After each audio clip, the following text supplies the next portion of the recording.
নমস্কাৰ ছাৰ। নমস্কাৰ। ছাৰ ক'ৰ পৰা আহিছে? মই গোলাঘাট, অসম। আপুনি সন্ত ৰামপাল গুৰু মহাৰাজৰ পৰা নাম দীক্ষা কেতিয়া লৈছিল? 29/5/2022 চনত। তেখেতৰ পৰা নাম দীক্ষা লোৱাৰ আগতে আপুনি কেনেধৰণৰ ভক্তি সাধনা কৰিছিল? তেখেতৰ পৰা নাম দীক্ষা লোৱাৰ আগতো বিভিন্ন ধৰণৰ ভক্তি সাধনা, যেনেকৈ আমাৰ দেউতা এইটো কি বুলি কয়, শিৱৰ পূজাৰী আছিলে, শিৱ ভক্ত আছিলে, আৰু সেইটো হিচাপতে ময়ো শিৱ ভক্ত আছিলোঁ। লাহে লাহে আহি পেলাই আকৌ আমি শংকৰ সংঘত আহিলোঁ। দেউতাও ঢুকালে, তো শংকৰ সংঘততো বিশেষকৈ কৃষ্ণক শ্ৰেষ্ঠতা দিয়া যায়, আৰু শাস্ত্ৰবিলাকতো চালোঁ। আমি সেইমতে কৃষ্ণৰ ভক্তিও কৰিলোঁ। কিন্তু মোৰ দিনক দিনে যিটো পৰিস্থিতি হৈ আহিলে, মই ধৰিবই নোৱাৰিলোঁ বছৰৰ পাছত বছৰ কেনেকৈ গৈ গৈ গৈ গৈ মানে ইমান এটা বেয়া পৰিস্থিতি হ'ল, আৰ্থিক সংকটত ভুগিবলগীয়া হ'ল। ধৰক মানে বেমাৰ আজাৰ, ৰোগ ব্যাধিৰ পৰা বাচিব নোৱাৰা অৱস্থা হ'লোঁ, আৰু দেউতাৰ মৃত্যুৰ আগত কৈছিলে যে বিয়াখন বিয়াও পাতিলোঁ। মানে এটা জৰাজীৰ্ণ অৱস্থা প্ৰাপ্ত হৈছিলোঁ মই সেইটো সময়ত। পিছত আপুনি সন্ত ৰামপাল গুৰু মহাৰাজৰ শৰণলৈ কেনেকৈ আহিব লগা হ'ল? তাৰমানে কথাটো এনেকুৱা ধৰণৰ হ'ল যে কৰোণাৰ সময়ত আমি যিবিলাক কাম কৰোঁ, সকলো কাম কৰা মানুহবিলাকতো ঘৰত বহি গৈছিলে, আৰু ঘৰত বহাৰ লগে লগে আমাৰ মনতো এটা ভাৱ হৈছিলে, কৰোণাত ইমান মানুহ মৰি গ'ল, সিমান মানুহ মৰি গ'ল, ক'ত কিমান মানুহ মৰিছে কোনো হিচাপেই নাই। মিডিয়াৰ যুগ, সকলোখিনি কথা গম পোৱা যায়। তো আমাৰো এটা সৰু মগজৰ মানুহ, আমিও বুজা নাছিলোঁ। গতিকে আমি চাৰ্চ কৰিছিলোঁ যে কোনোবা গুৰু থাকিব পাৰে, বা কোনোবাটো পৃথিৱীতটো বিশ্বত ভগৱান থাকিব পাৰে, গতিকে কোনোবা ভগৱানৰ ওচৰত বা কোনোবা গুৰুৰ ওচৰত তাৰ কিবা প্ৰতিকাৰ পাওঁ নেকি। সেইকাৰণে কি কৰিছিলোঁ, মোবাইলত মানে চাৰ্চ কৰি অকল মানে গুৰুসকলৰ সৎসং শুনিছিলোঁ। আৰু সৎসং শুনোতে কি হ'ল, বহুত গুৰু শুনিলোঁ, সতপালজী মহাৰাজৰ বহুতখিনি সৎসং শুনিছিলোঁ, প্ৰবচন শুনিছিলোঁ। তাৰপিছত আকৌ কেনেবাকৈ এবাৰ ৰামপালজী মহাৰাজৰ সৎসং শুনিলোঁ। ৰামপালজী ঠিক আছে, ৰামপালজী মহাৰাজৰ সৎসং শুনো, কোননো এখেত কি কথা। তেতিয়া তাত দেখিলোঁ যে মানে কিবা ৰোগ ব্যাধিবিলাকৰ কথা কয়, আৰু ৰোগ ব্যাধি নাইকিয়া হৈ যায়, কেঞ্চাৰ নালাগে, কেঞ্চাৰ বাপেক হ'লেও ভাল হৈ যাব, এনেকুৱাবিলাক কথা শুনি পেলাই মই আকৰ্ষিত হ'লোঁ। কথাটো কি বা কোনে কৈছে, কোন হয় এওঁ। তাত জানিব বিচাৰোঁতে সেই একেটা সৎসংগতে মই বাৰে বাৰে শুনিছিলোঁ। শুনি পেলাই মানে মই আপ্লুত হৈছোঁ যে কিবা নহয় কিবা এটা কথা আছে, কিন্তু অধ্যয়ন কৰিব লাগিব। আৰু অধ্যয়ন কৰাৰ পৰৱৰ্তী সময়ত মই গম পালোঁ যে এওঁ পূৰ্ণ ব্ৰহ্ম কবিৰ চাহেবৰ অৱতাৰ ৰামপালজী মহাৰাজ। তাৰপিছত এখেতৰ লগত নাম দীক্ষা ল'বৰ কাৰণে মই যথেষ্টখিনি চেষ্টা কৰিছোঁ যদিও নাজানো। লাষ্টত গৈ পেলাই কি হ'ল, তাত মানে নম্বৰ আহে, সৎসংগৰ তলত যিটো নাম্বাৰ আহে, নাম্বাৰত কণ্টেক্ট কৰিলোঁ। নাম্বাৰত কণ্টেক্ট কৰোঁতে ক'ৰবাত বাহিৰত লাগিলে, মই পাহৰি গৈছোঁ। কিন্তু তেখেতসকলে আমাক অসমৰ নাহৰকটীয়া সতলোক আশ্ৰমৰ এড্ৰেছটো দিছিলে, আৰু নাহৰকটীয়া সতলোক আশ্ৰমৰ এড্ৰেছটো দিয়াৰ লগে লগে মই কৰোণাৰ সময়ত তেতিয়া অনলাইন যোগে মই নাম দীক্ষা লৈছিলোঁ। অনলাইন যোগে নাম দীক্ষা লোৱাৰ লগে লগে মানে আমাৰ বিশেষকৈ মোৰ এটা সমস্যা আছিল কি, মোৰ মাৰ মানে ডিঙিত মানে খাব নোৱাৰা বেমাৰ একেটা সময়তে। পৰিস্থিতি ভয়ানক পৰিস্থিতি, তাৰমানে অকল এটা পৰিস্থিতিয়ে নহয়, একদম মানে এইটো ছুইচাইড টেণ্ডেঞ্চিৰ নিচিনা পৰ্যায়ত মই আছিলোঁ। আৰু যেতিয়া দেখিলোঁ মাৰ এইফালে ডিঙিত লাগি লাগি ধৰে, খাব নোৱাৰোঁ, সেই সময়ত ডাক্তৰৰ ওচৰলৈ নিব নোৱাৰোঁ। আৰু মই কি কৰিছোঁ, তেতিয়া মই বেটেৰী ৰিক্সা চলাম, এটা অপশ্যন আছিল যে আমাৰ গাঁৱৰ যিগৰাকী আশাকৰ্মী কিবা এটা ইমাৰ্জেঞ্চি কামত, মই আগতেও তেখেতৰ ভাড়াটো মাৰোঁ, গতিকে মোলৈ আহিলে আমি কি কৰোঁ, মই এটা সুবিধা পাওঁ মানে হস্পিটেল যাবৰ কাৰণে। গতিকে হস্পিটেল যাবলৈ যাওঁতে আশাকৰ্মীক লগত লৈ যাওঁতে মোৰ মাকো লৈ যাওঁ তাৰমানে। তো মাক যেতিয়া লৈ যাওঁ, ডক্টৰে অকণমান নিগেটিভ হেৰিতে ক'লে যে আপুনি এটা কথা, বয়সস্থ হ'ল আৰু তেখেতক এনেকৈ BNC টেবলেটকেইটা খুৱাব, আৰু পৰাপক্ষত আপুনি এটা ভিটামিন খুৱাব, আৰু পাৰিলে আপুনি যোৰহাট বা গুৱাহাটী মেডিকেল কলেজত টেষ্ট এটা কৰাই ল'ব। তেখেতৰ ডিউটিটো ঠিকেই কৰিলে, কিন্তু পৰিস্থিতি ইমানে ভয়ানক, মানুহে ওলাব নোৱাৰে, ক'লৈ যাব। তেতিয়া এই সৎসংটো যিটো শুনিছিলোঁ, মই সৎসংটো শুনাৰ কাৰণে মই গুৰুত্ব দিছিলোঁ যে গুৰুজী ৰামপালজী মহাৰাজৰ সৎসংগত এইখিনি কথা কৈছিলে। কোৱাৰ কাৰণে মই এই কথাখিনি মানে মোৰ নিজৰ ভগতমতীক কৈছিলোঁ যে ভগতমতী, এটা কথা, ৰামপালজী মহাৰাজে কৈছে কেঞ্চাৰ ভাল হৈ যাব, ইটো বেমাৰ ভাল হৈ যাব যদি সৎভক্তি কৰা যায়, তেতিয়াহ'লে এনেকুৱা। মোৰ ভগতমতীয়েও মানে কথাটো মানে তেতিয়া বুজা নাই, আৰু মোক ওলোটাই গালিহে দিছিলে। কিন্তু হ'লেও মই নীতি নিয়মৰ মাজেদি যাবলৈ বিচাৰিছিলোঁ, কিবাটোতো অপশ্যন হ'ব। এইবিলাক কৰোণাৰ ছিজন, মানুহ মানে মৃত্যুৰ ওপৰত কোন মৃত্যু মানে এইটো ক'বই নালাগে, আপোনালোকে জানে। তাৰপাছত মই অনলাইন যোগে দীক্ষা লৈ পেলাই সেইমতে ভক্তি কৰিলত মাৰ কিন্তু ঐশ্বৰিক শক্তিভাৱে আচৰিতভাৱে ভাল হৈছিলে। মই বহু দিনলৈকে বিশ্বাস কৰা নাছিলোঁ যে মাৰ সঁচাকৈ ভাল হ'ল বুলি। আৰু মোৰ মাইকী মানুহ ভগতমতী তেতিয়া ভগতমতী হোৱাই নাছিল, জগতমতী আছিলে। আৰু তেখেতক মই যেতিয়া ক'লোঁ যে চোৱা, তুমি এটা কথা মন কৰিছানে বাৰু, মায়ে খাব পাৰিছে বোলে, কথাটোতো হয়, খাবতো পাৰিছে, আৰু তুমি কি বুলি ভাবা বোলে, এইটো আচৰিত কথা, আগতেতো খাব নোৱাৰে। আমাৰ একেলগে বহি পেলাই খাওঁতেও তাৰমানে আমাৰ বমি হৈ যায়, কাৰণ কেলৈ তেওঁৰ মোৰতো নিজৰ মা, তেওঁতো এতিয়া পটককৈ শাহু আই হৈ গ'ল, অকণমান বমি খুকখাক কৰাৰ লগে লগে সকলোৱে এইটো টেণ্ডেঞ্চি সহ্য কৰিব নোৱাৰে, গতিকে তেওঁৰ বমি আল্টিমেটলি আমাক খোৱাৰ সমস্যা হৈ যায়। অৱশেষত গৈ পেলাই সেই সমস্যাটো দূৰ হ'লত তাকো এই অজ্ঞানী দাসে বহু দিনৰ পাছতহে গম পাইছোঁ যে সদগুৰু ৰামপালজী মহাৰাজৰ পৰা দীক্ষা লৈ পেলাই যিটো প্ৰথম মন্ত্ৰ দিছিলে সেই মন্ত্ৰটো মানি লত মোৰ এইখিনি লাভ হৈছিলে বুলিও বহুত দেৰিকৈ গম পালোঁ। তাৰ পাছত গৈ বহুত দিনৰ পাছত ভগৱতমতীটো দেৰিকৈ আহিছে, কিন্তু প্ৰথম পৰ্যায়তো মোক ইগন'ৰ কৰিছিলে এইটো কথাৰ কাৰণে, কাৰণ কেলৈ আমাৰ ৰামপালজী মহাৰাজৰ চৰণলৈ অহাৰ পাছত কিছুমান নীতি নিয়ম মানিবলগীয়া হয়। আৰু মইতো ধৰক বেটেৰী ৰিক্সা চালক, আমি ধৰক কেনেকুৱা ধৰণৰ অকণমানটো মদ পানী খোৱাৰ তাত হেৰিটো থাকেই, আমি খাওঁ। আৰু সেইখিনি নীতি নিয়ম মই অকল মাতৃৰ কাৰণে এৰি দিছিলোঁ, কাৰণ তাত নীতি নিয়মখিনি মানে মোবাইলত চেণ্ড কৰি দিছিলে। চেণ্ড কৰোঁতে কিছুমান মানিবলৈ দিগদাৰ, কিন্তু মোৰ উপায় নাই, মোৰ ট্ৰিটমেণ্টো কৰিব নোৱাৰোঁ। আৰু এইফালে মাতৃৰো অৱস্থাটো বেয়া, গতিকে মই মানি লৈছিলোঁ, সহ্য কৰি লৈছিলোঁ। আৰু তাকে দেখি ভগৱতমতীয়ে ভাবিছিলে যে, তেতিয়াতো জগতমতী আছিলে, যে জগতমতীয়ে ভাবিছে যে এইটো কেনেকৈ সম্ভৱ, মোৰ মানুহজনে মদ নোখোৱাটোহে আচৰিত হৈছিলে, খোৱাটো আচৰিত নাছিলে। ছাৰ, আপুনি জনালে এজন সন্তৰ পৰা নাম দীক্ষা লোৱাৰ পিছতে আপোনাৰ যিবিলাক সমস্যা আছিলে, আপোনাৰ মা মৃত্যুৰ সৈতে যুঁজি আছিলে, আহাৰ খাব পৰা নাছিলে, সেই সমস্যাটোৰ পৰা পৰিত্ৰাণ পালে। আৰু লগতে আপুনিও বিভিন্ন বেমাৰৰ পৰা পৰিত্ৰাণ পাইছে আৰু বৰ্তমান আপুনি সুস্থ আৰু তেখেতৰ সাধনা কৰি সুখী অনুভৱ কৰিছে। এই ক্ষেত্ৰত ছাৰ কেনেকৈ সম্ভৱ এজন সন্ত তেখেতৰ পৰা নাম দীক্ষা লোৱাৰ পিছতে যে ইমানবিলাক লাভ পাবলৈ আপুনি সক্ষম হৈছে? আচলতে আপোনালোকৰ সদগুৰু ৰামপাল গুৰু মহাৰাজে কেনেধৰণৰ ভক্তিবিধি আপোনালোকক প্ৰদান কৰে? আচলতে কথাটো হ'ল কি, এইটো মানে এইটো কি আপোনাৰ অন্ধবিশ্বাস নহয়। মই এইটোৰ ওপৰত ষ্টাডিও কৰিছোঁ। কেলৈ ষ্টাডি কৰিছোঁ? মই একফালৰ পৰা তেখেতৰ চৰণত গৈছোঁ, একফালৰ পৰা মই বিচাৰ কৰি চাই আছোঁ যে এওঁ সদগুৰু হয়। সদগুৰুটো বহুত আছে ন, ভাৰতবৰ্ষত ধেমালি সদগুৰু আছে নেকি? সদগুৰু এনেকৈ কৈ থকা হয়। তো বিভিন্ন ধৰণৰ সদগুৰু আছে ন। এতিয়া আমাৰ গাঁৱত কি হৈছে, মই আপোনাক অকণমান ডিটেইলছ কওঁ। আমাৰ গাঁৱত মানে মই এটা কথা কনফাৰ্ম হৈছিলোঁ যে মই যেনেকৈ শংকৰ সংঘত আছিলোঁ বা বামুণীয়া সমাজত আছিলোঁ, তাৰ পৰা যে মোৰ লাভ হোৱা নাই সেই কথাটো মই ইণ্টাৰনেলি গম পাওঁ, আৰু মই ডিক্লেয়াৰ কৰিব বিচৰা নাই। কিন্তু মই কথাৰ প্ৰসংগত ক'বলগীয়া হৈছে। কিন্তু মই জানিছিলোঁ যে কোনোবা এজন সদগুৰু চৰণলৈ যাব লাগিব।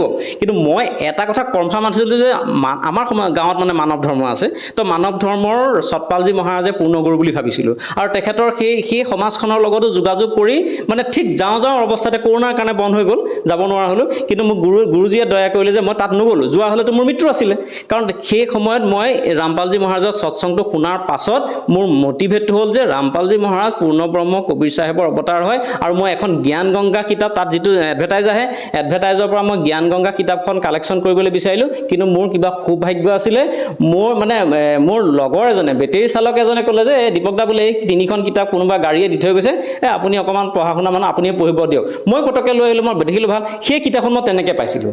আৰু সেই জ্ঞান গংগা কিতাপখন যেতিয়া মই ঘৰত গৈ পেলাই অধ্যয়ন কৰিছিলোঁ, অধ্যয়ন কৰি বাৰবাৰ মই সৎসংগ শুনিছিলোঁ। একেটা সৎসংগতে কেইবাবাৰো শুনিছোঁ। শুনি পেলাই মই কনফাৰ্ম হৈছিলোঁ যে আমাৰ যিটো ভক্তি সাধনাটো সকলোৱে কৰিছে, কাৰো গাত দুখ নাই। কিন্তু কথা হৈছে কি, আমাৰ ভক্তি সাধনাটো ব্ৰহ্মা বিষ্ণু আৰু শিৱলৈকেহে সীমাবদ্ধ। কিন্তু ব্ৰহ্মা বিষ্ণু শিৱৰ ওপৰৰ জ্ঞানটো আমাৰ হাতত নাছিলে, কাৰণ শংকৰ সংঘতো মই কৃষ্ণক ভকতি কৰিছিলোঁ।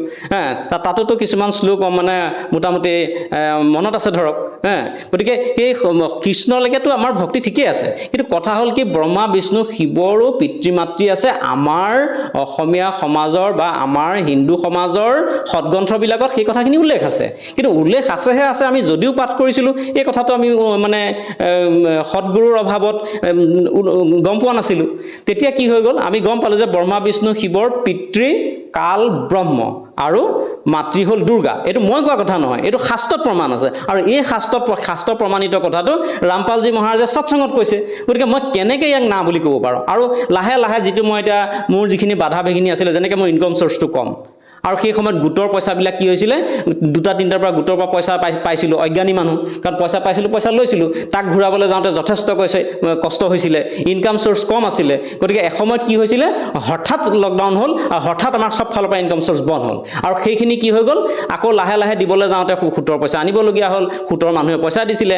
আল্টিমেটলি এনেকুৱা এটা পৰ্যায় পালেগৈ, লাষ্টত গৈ পেলাই না মই সুতৰ পইচা দিব পাৰোঁ, না মই গোটৰ পইচা দিব পাৰোঁ। আল্টিমেটলি মোৰ চুগাৰ হৈ গ'ল, মই চুগাৰ পেচেণ্ট হৈ গ'লোঁ। মই চুগাৰটো হ'ব নালাগিছিলে, কিন্তু ইমান টেনশ্যনত থাকিবলৈ, আৰু নতুনকৈ বিয়া বাৰু পাতি আনিছোঁ, ঘৰৰ ফালৰ পৰা টেনশ্যন। তাতোতকৈ ডাঙৰ কথা কি যে মোৰ থাকিবলৈ স্থানেই নাই। এইটো শুনিলে আপোনালোক আচৰিত হ'ব, মোৰ ঘৰলৈ আহিলে গম পাব বা মোৰ গাঁৱলৈ আহিলে গম পাব যে মই থাকিবলৈ স্থান নাই। মই লোকৰ ঘৰৰ মানে ভগা চিগা ঘৰত এটা আছিলোঁ। কিন্তু তাৰ পৰা গুৰুদেৱে মোক সংস্থাপন দিলে আৰু ৰামপালজী মহাৰাজৰ সেই সৎসং শুনাৰ পাছত ৰামপালজী মহাৰাজে লিখা সেই অমৃত জ্ঞানপূৰ্ণ জ্ঞান গংগা কিতাপখনৰ পৰা যিখিনি জ্ঞান এই দাসে অৰ্জন কৰিছিলে সেই জ্ঞানখিনিক মানি চলিলোঁ কাৰণে আজি আপোনালোকৰ সন্মুখত মই এই ইণ্টাৰভিউ দিব পৰা পৰ্যায়ত আছোঁ। আপোনালোকে মোক এনেকৈ হয়তো দেখিলে ধৰিব নোৱাৰিব পাৰে, কিন্তু মোৰ অৰিজিনেলি মোৰ যিটো অৱস্থা আপোনালোকে মোৰ ঘৰত আহিলে গম পাব। ছাৰ, আপুনি যথেষ্ট পৰিমাণে লাভ পাইছে সন্ত ৰামপাল গুৰু মহাৰাজৰ পৰা নাম দীক্ষা লোৱাৰ পিছতে। কিছু সময় আগতে ক'লে যে সন্ত ৰামপাল গুৰু মহাৰাজৰ যি জ্ঞান গংগা নামৰ পুথিখন, তাত আপুনি প্ৰমাণ পালে যে ব্ৰহ্মা বিষ্ণু মহেশ্বৰ নাশবান হয়, তেখেতলোকৰ অজৰ অমৰ নহয়, তেওঁলোকো নাশবান। গতিকে এই ক্ষেত্ৰত ছাৰ, আমাৰ পৰম্পৰাগত যি ভক্তি সাধনা যিসকল ধৰ্মগুৰুৱে আমাক প্ৰদান কৰি আহিছে হিন্দু সমাজত প্ৰচলিত, তেওঁলোকে এই কথাষাৰ ছাৰ কেনেকৈ মানি ল'ব?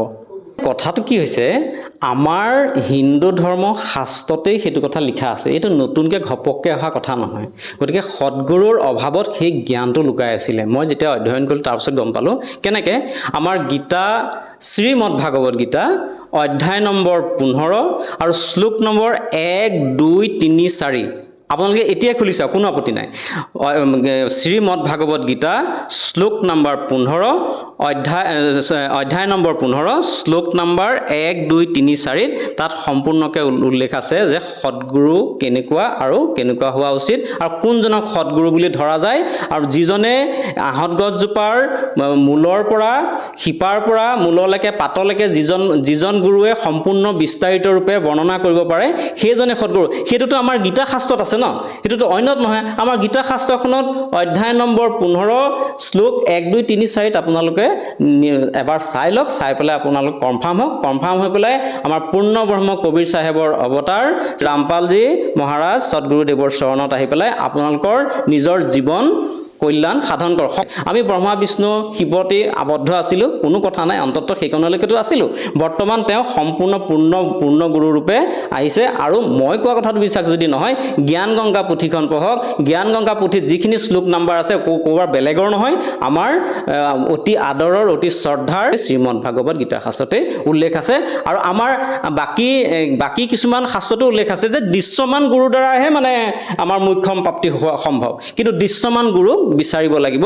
আমি মানৱ জীৱন এই কাৰণেই পাইছোঁ যে কমচে কম আমাৰ মানৱ জীৱনত আমি ভক্তি কৰি পেলাই পূৰ্ণ মোক্ষম প্ৰাপ্তি যাতে হ'ব পাৰে, গতিকে সেই জ্ঞানটো মানৱ জীৱনতহে পোৱা যায়। গতিকে এতিয়াও সময় আছে, আপোনালোকে বিচাৰ কৰি চাওক। মোৰ দুখ হৈছিল, মোৰ মৃত্যুৰ পৰ্যায় আছিলে, মানে এনেকুৱা হৈছিলে ছুইচাইড টেণ্ডেঞ্চিৰ পৰ্যায়ত আছিলে, গতিকে সেইকাৰণে হয়তো মই চালোঁ, নহ'লে মই অজ্ঞানীও হয়তো নাচালোহেঁতেন। গতিকে আপোনালোকৰ এতিয়া যথেষ্ট হয়তো ভাল দিন চলি আছে, এই ভাল দিনৰ সময়তে আপোনালোকক চাবলৈ মোৰ এই দাসৰ ফালৰ পৰা মানে আপোনালোকক সেৱা ধৰিছোঁ। আৰু ছাৰ, আপোনাৰ পৰা আৰু এষাৰ কথা আমি জানিব বিচাৰিম। যিহেতু আমাৰ হিন্দু সমাজত প্ৰচলিত পৰম্পৰা হিচাপে বহুতে কয় যে গুৰু সলনি কৰিলে পাপ হয়, গুৰু সলনি কৰিব নাপায়। এই ক্ষেত্ৰত ছাৰ, আপুনি হিন্দু সমাজত প্ৰচলিত পৰম্পৰা হিচাপে পূৰ্বতে যিবিলাক সাধনা কৰি আছিলে, পূৰ্বতে হয়তো আপুনি গুৰু ধাৰণ কৰি ভক্তি সাধনা কৰি আহিছিলে, এই ক্ষেত্ৰত ছাৰ আপুনি কি ক'ব বিচাৰে যে গুৰু সলনি কৰাটো পাপ নেকি? প্ৰথম কথাটো হ'ল, গুৰু সলনি কৰাটো পাপ নহয়, কিন্তু কথা হৈছে কি, এইটো হিন্দু সমাজত এটা প্ৰচলিত নিয়ম আছে বাৰু, আৰু এইটো পৰম্পৰাগত নিয়ম। গতিকে কিছুমান পৰম্পৰা আমি সময় সাপেক্ষে এৰিবও লাগিব। এতিয়া যেনেকৈ এতিয়া মোৰ জ্বৰ পানী লগা হ'ল, ভাল হোৱা নাই, মই ডাক্তৰৰ ওচৰলৈ গ'লোঁ, গতিকে ডাক্তৰে মোক জ্বৰ পানী লগাৰ দৰৱ দিলে।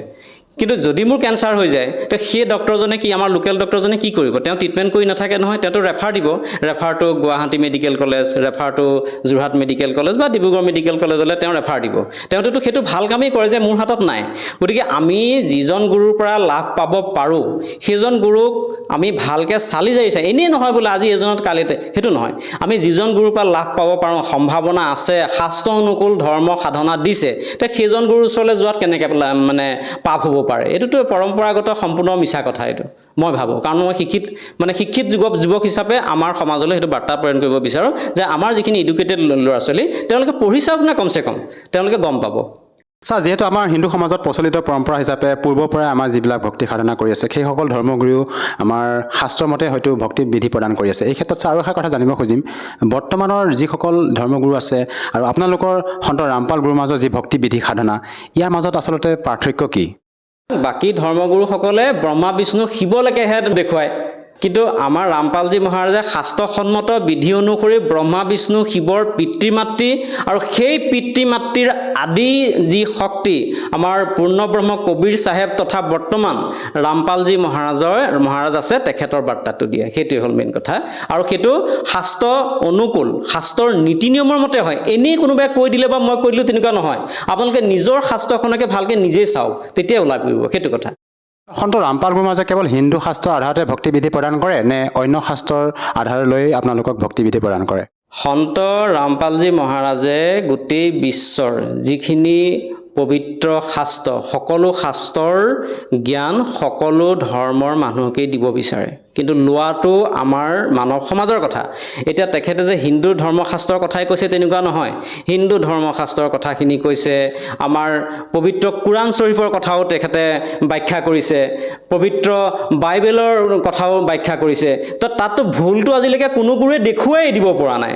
আমি যেতিয়া ষ্টাডি কৰিছোঁ বা চাইছোঁ বা তাক মিলাই কৰি চাইছোঁ, তেতিয়াতো সম্পূৰ্ণ গোটেই পৃথিৱীৰ মানৱ জাতি হ'ল এক মানৱ সমাজ। এই কথাটো বাকী ধৰ্মগুৰুৱে কোৱা মই নেদেখোঁ। বাকী ধৰ্মগুৰুৱে ক'লেও তাক সফল ৰূপায়ণ কৰাটো মই নেদেখোঁ। এতিয়া আমাৰ সন্ত ৰামপালজী মহাৰাজে এই কথাটো সম্পূৰ্ণৰূপে যেনেকৈ তেখেতে শাস্ত্ৰসন্মতভাৱে দেখুৱাইছে, তেনেকৈ প্ৰমাণ কৰিছে, তেনেকৈ ভকতৰ মানে আপোনাৰ লাভালাভো হৈছে, যেনেকৈ মই আপোনালোকৰ সন্মুখত আজি থিয় হৈ পেলাই ক'ব পৰা হৈছোঁ।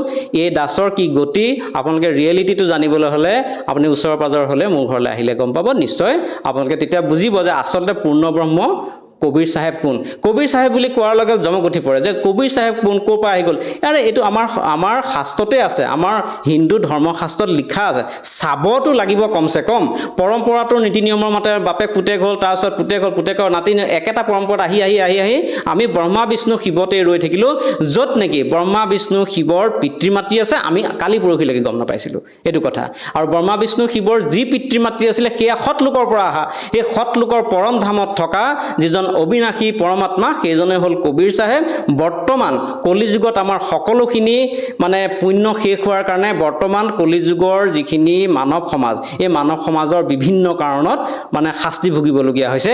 তেওঁ সেইকাৰণে ৰূপ সলাই আমাৰ সন্ত ৰামপালজী মহাৰাজৰ ৰূপত বৰ্তমান গোটেই বিশ্বত এই জ্ঞান প্ৰচাৰ কৰিছে। আৰু ইয়াক মানে আপোনালোকে ধৰক ভালকৈ যদি অধ্যয়ন কৰি চায়, তো এয়াই হ'ল অবিনাশী পৰমাত্মাৰ জ্ঞান।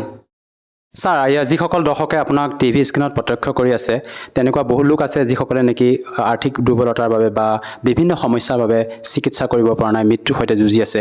সেইসকল লোকে আপোনাৰ দৰে উপকৃত যদি হ'ব বিচাৰে, তেওঁলোকৰ বাবে আপুনি কি বাৰ্তা দিব বিচাৰে?